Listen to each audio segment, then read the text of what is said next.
to the next fight of the weekend, and that is the Teofimo Lopez Sandor Martin fight.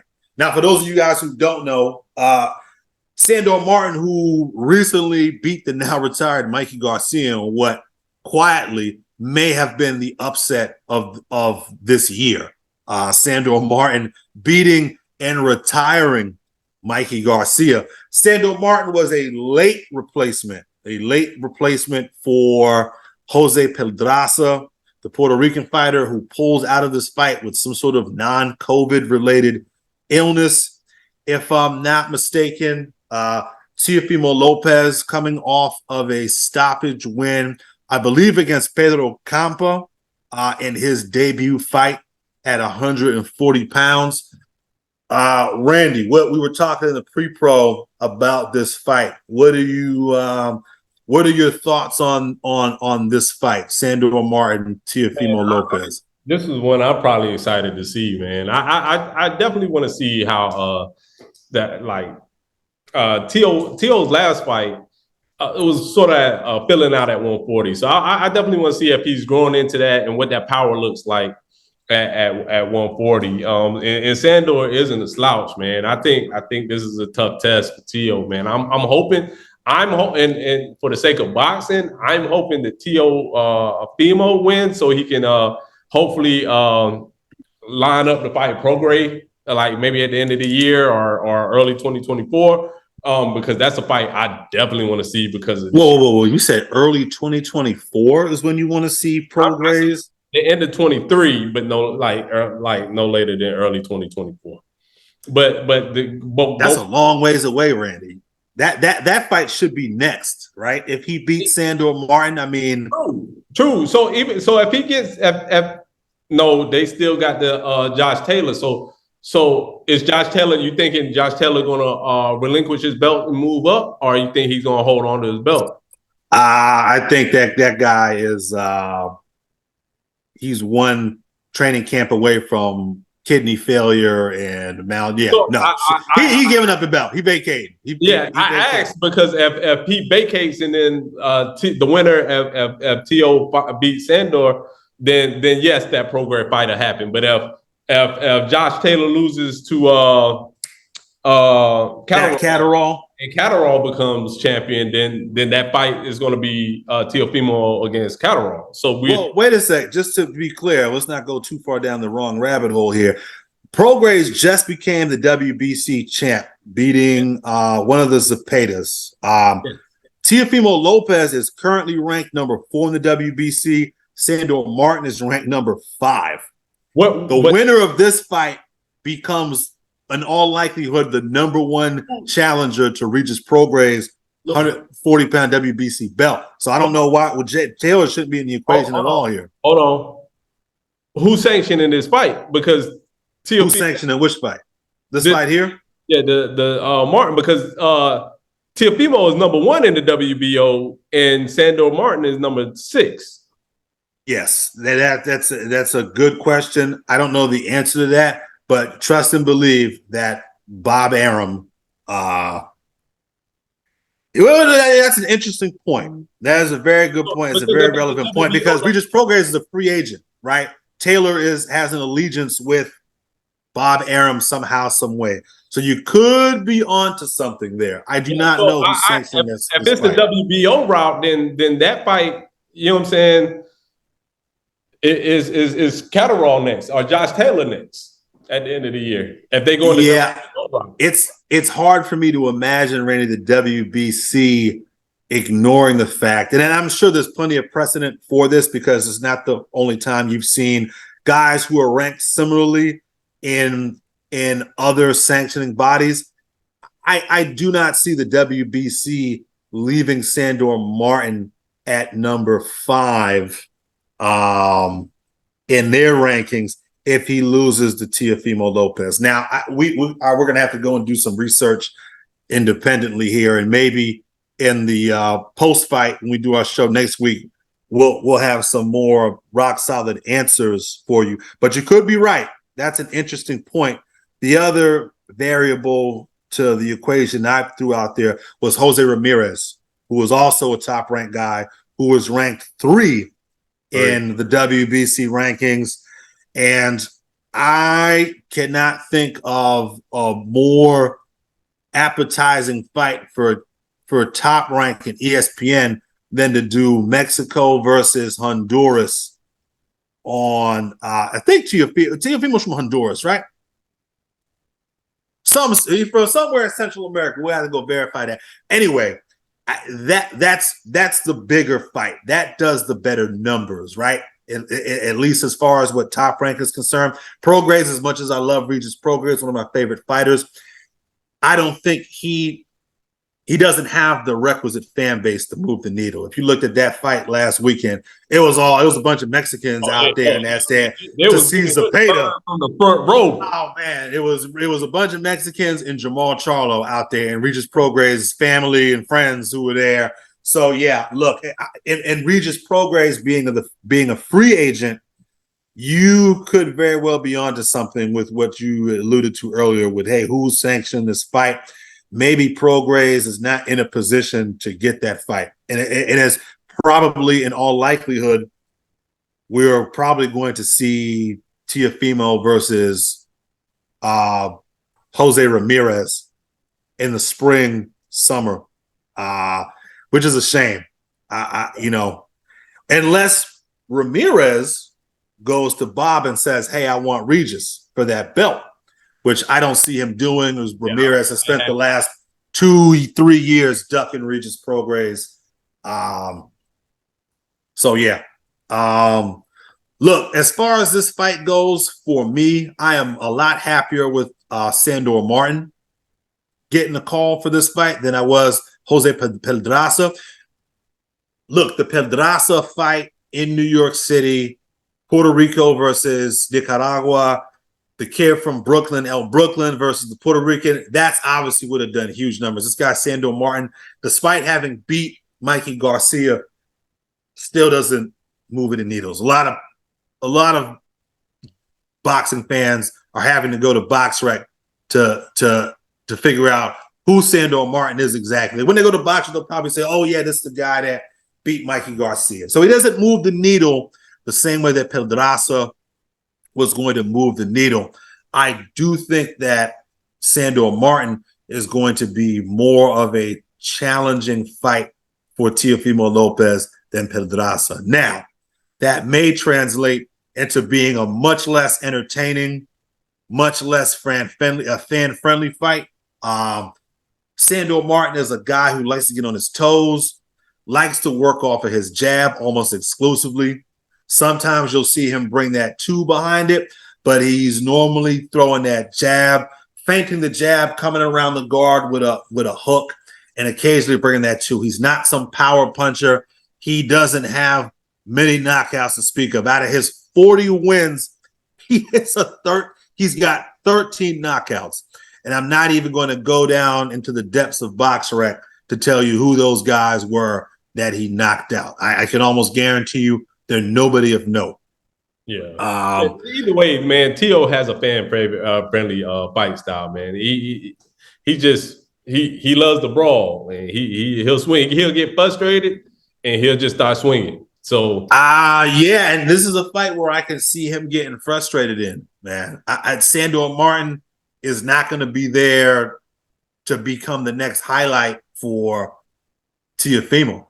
He's going to come to win. However, it's like, hey, look, if I'm Sandor Martin and his people, I'm like, hey, y'all called us on short notice. All right, I don't want to hear shit about entertainment this, entertainment that. You better get out there and fight. I'm not putting my guy in a position where he's going to suffer some highlight reel knockout. Y'all motherfuckers called us. You got plenty of guys over there at Top Rank that you could have called if you wanted a more fan-friendly kind of showcase fight. So if I'm Sandor and his people, I'm like, I don't want to hear it. Now, the other side to that is this. If you want to get called again for another fight, right, it's in your interest to go out there and show out. Yeah. So, him and his team, that's a decision they're going to have to make, how they choose to fight this fight, right? They're not going to win on the scorecards, right? They ain't winning on the scorecards.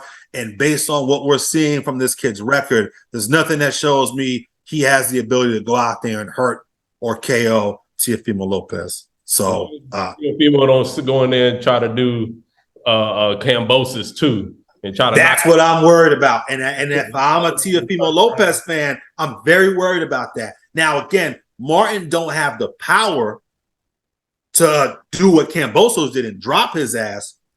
Randy, I really can see this turning into a really boring kind of fight. I really can see this going and turning into a 12-round lackluster type of a fight. I really can. And in front of that New York City crowd, there's going to be more than a few times, but there's going to be boos coming down. Because they're fighting in Madison Square Garden, they're fighting in Brooklyn, they're fighting at the Barclays. Shit, I don't even know.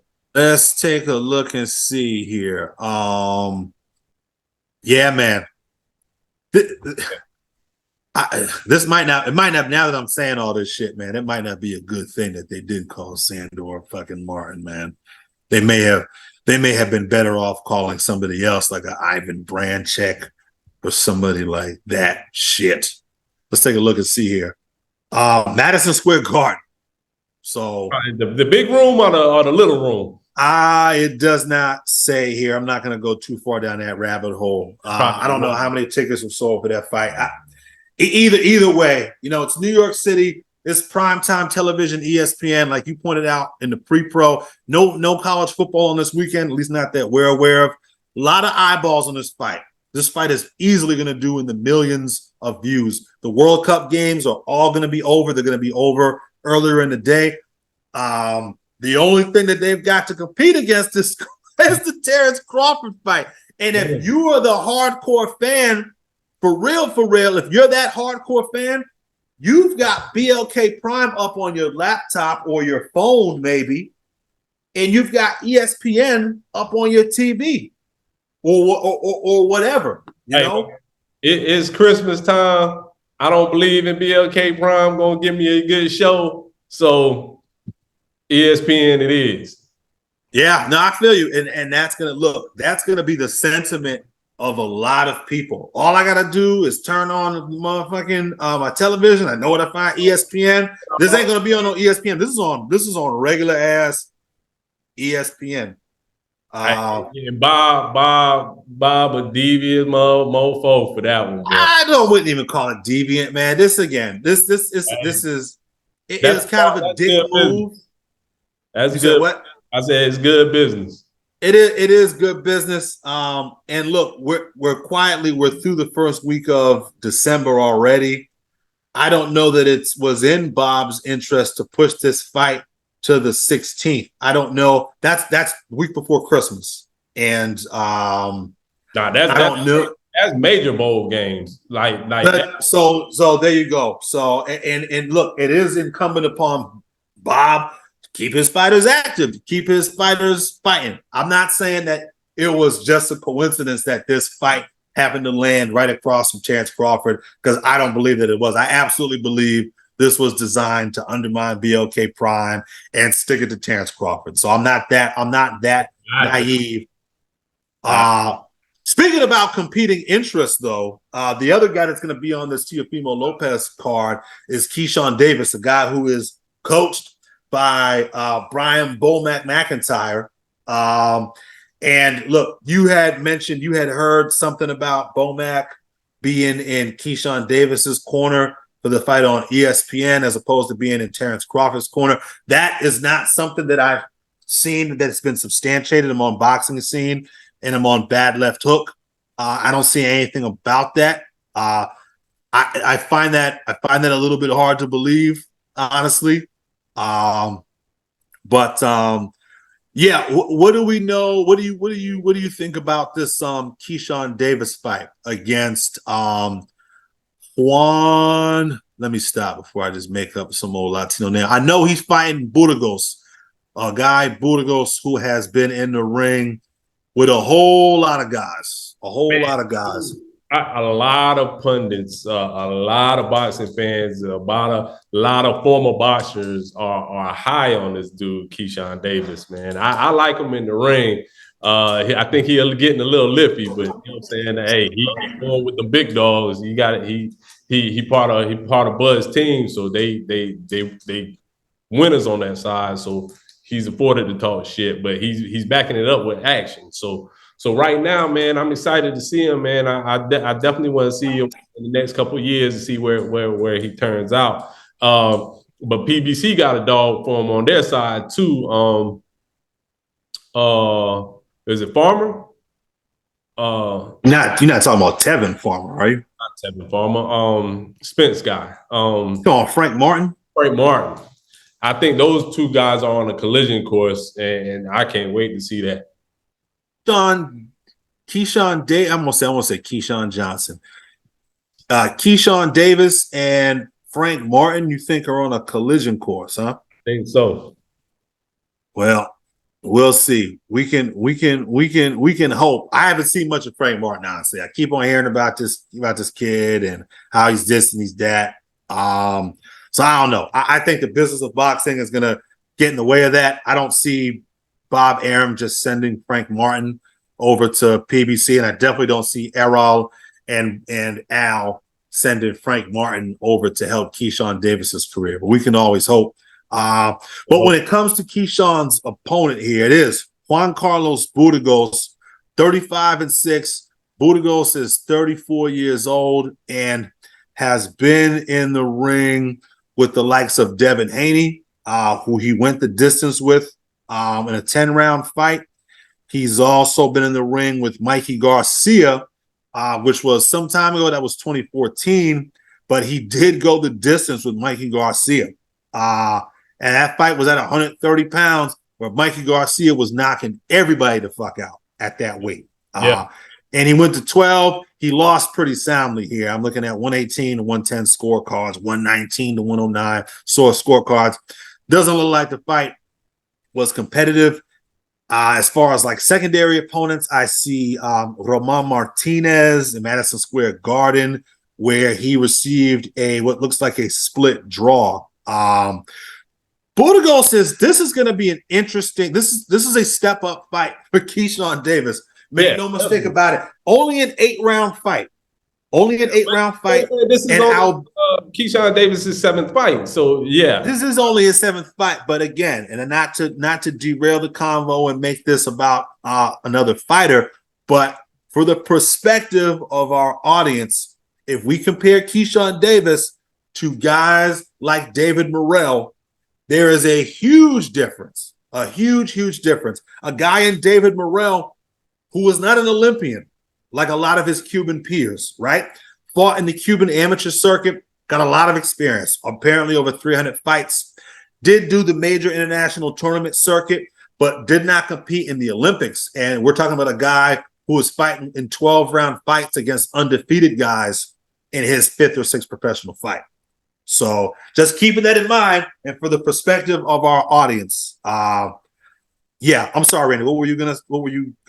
So why you saying that? Do you think they going the traditional route with Keyshawn Davis? And they are doing more of a traditional route. And Bob Arum, look, there's nobody in the business of boxing. This guy's been in the boxing business for longer than me and you have both been alive, right? And he has developed, cultivated, and groomed some of the best talents in the sport. So who am I to question how they're moving Keyshawn Davis? I just threw that out there for perspective. Whenever David Morrell comes up and people say, well, who's this and who's this guy? Well, who's he beating? I look at how he's moving and look at how your favorite prospect is moving. Because don't get it twisted. David Morrell, still very, very much a prospect in my mind, despite his position in the WBA. But look, getting back to Keyshawn Davis. Go ahead. I'm sorry. What were you going to say? Let's go. He's going to be the WBA champ. Right. That's for another show. As far as Keyshawn Davis goes, look, this is an 8-round fight for him. He's been 8 rounds in his previous. Oh no, wait a sec. Sorry, I'm looking at Burgos's record. Let me get to Keyshawn Davis's record. He has gone 6 rounds. Is the longest he's ever fought. He went 6 rounds against Esteban Sanchez. And I TKO'd Esteban Sanchez in the 6th round. We've never seen him go longer than 6 rounds. The other thing we've never seen Keyshawn Davis do, we've never seen Keyshawn Davis actually make the lightweight limit of 135. No, I stand corrected. His first professional fight against Lester Brown, no, he still didn't make the lightweight limit. Keyshawn Davis has never, ever made the 135-pound limit. He's been as high as 138 and a quarter pounds in all of his lightweight fights. I fully expect Keyshawn Davis to weigh in close to 140 pounds at the weigh-in, and I expect him to be very, very close to 150 pounds come fight night, and I expect him to steamroll this guy and get him out of there in probably 6 to 7 rounds. And I've been on the record on this show. Him, Shakur Stevenson are both Crawford acolytes. I've never been in the gym with those guys. Based on their physiques and the way I've seen their physiques develop over the last several years, I'd be willing to bet they're picking up heavy shit in that gym with Crawford and putting it down. And I really think those guys are in danger of lifting themselves out of weight classes that they need to be in to develop themselves a little bit more. We saw Shakur Stevenson miss weight in his last fight, in the Robson Conceição fight, if I'm not mistaken, right? He missed weight. Keyshawn Davis. He ain't missed. He blew right through weight. Blew right through weight. And look, and this kid, Keyshawn Davis, who is advertised to us as a lightweight, has never, ever made the lightweight limit. And I don't think this kid is ever going to campaign at lightweight. I think when the first time we see him in a 12-round fight, it is going to be at 140 pounds. Yeah. I don't think we ever see him fight a fight of significance at 135 pounds. Yeah. What do you think? Yeah, but when do you think he's going to move up? You think that you think he'll campaign all of 23 at 35? I'll have an answer for you on Wednesday when I see how much he blows weight. If he comes in fight night as a super welterweight, he's out of there. He's out of the weight class. He's out of there. He's gonna start fighting 140 pounds. And if you're a guy, if you're the opposition, right? Why am I sending my guys in there to fight this kid who's a welterweight? He's a big motherfucking kid for the weight class. I'm not sending my guys out there to get the shit kicked out of them. Go up there and fight 140 pounders. Yeah. And he's going to have I think it's going to be better for him, not only physically, but as far as developing himself as a fighter. This is going to be more lively competition up there, more game competition up there for 140, man. Don't shrink down and fight these guys who you got a 15-pound weight advantage over fight night. But yeah, that's it for that card. I don't even know who else. Hold on. The last thing, Jared Andersen is fighting on this card also. Oh, Jesus Christ. Yeah. Who's he fighting? This guy named Forrest. Let me see. Yeah. No idea who that guy is. He's 26-5 with 2. So Jared Andersen is at 12-0. So this is look like a step up fight for him. A lot of people thinking that Jared Andersen is the real deal, like the next American heavyweight, a real deal heavyweight. He's still young to have 12 fights. I think he's ranked 15th in the WBC. Okay. So I heard a lot about him. I haven't watched him fight yet, so I'm looking forward to seeing him fight this weekend. Now I'm just pulling up Jerry Forrest's box rec here. Look, this is a guy I've been in there with Pulev, who he went the distance with, Michael Hunter, who he got a split draw against, Zheli Zhang, who we saw lose what many people thought was controversially to Filip Hrgović. Majority draw against Zhilei Zhang. Lost a fight that does not look like he was very competitive in against Carlos Takam, who we've seen in there with guys like Anthony Joshua. This is a guy that's been in there with some names. I don't know anything about him, so I'm not gonna front to the viewers here like I know anything about Jerry Forrest. But he looks battle tested at the very least. 5 losses, only been knocked out once, and he was knocked out probably early in his career. Yep, very, very early in his career against Gerald Washington, who stopped him in the second round of their fight in his 8th professional fight. So, look, this might be an interesting fight for Jared Andersen. I'm glad you said that. I had no idea. And Jared Andersen only having 12 fights. His toughest fight coming against Jesus Christ. I don't know who any of these guys are. That's what I'm saying. This is a big step up. This is a big step up. This is a big, big step up for Jared Andersen. I'm going to watch this. Yeah. And I would encourage listeners out there, you're going to watch. This is a big step up fight for Jared Andersen. This is a 10-round fight. And Jared Andersen has only fought 6 rounds, is the longest as deep as he's gone into a fight. He stopped Kingsley eBay in the 6th round of their scheduled 6-round fight. He went 2 rounds against Vladimir Tereshkin, 2 rounds against Teslenko, 2 rounds against this guy, Rolf Cannon. None of these guys who I know anything about. And he's going in there against a guy in Jerry Forrest, who, based on his box rec, appears to be extremely, extremely durable. So, yeah, thank you for mentioning that. I'm definitely tuning in for that fight.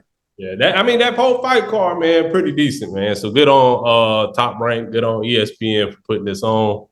And we'll see how I compete against that BLK fight. yeah, we'll see. All right. Anyway, hey, we out, man. This Casual Rant. I'm Boston Jared. Mash the like button, man. Yeah, man. Mash the like button, man. Leave comments, man. Tell us where we wrong, where you think we were wrong, and we're gonna respond when we back right. All right, peace. Peace out, guys.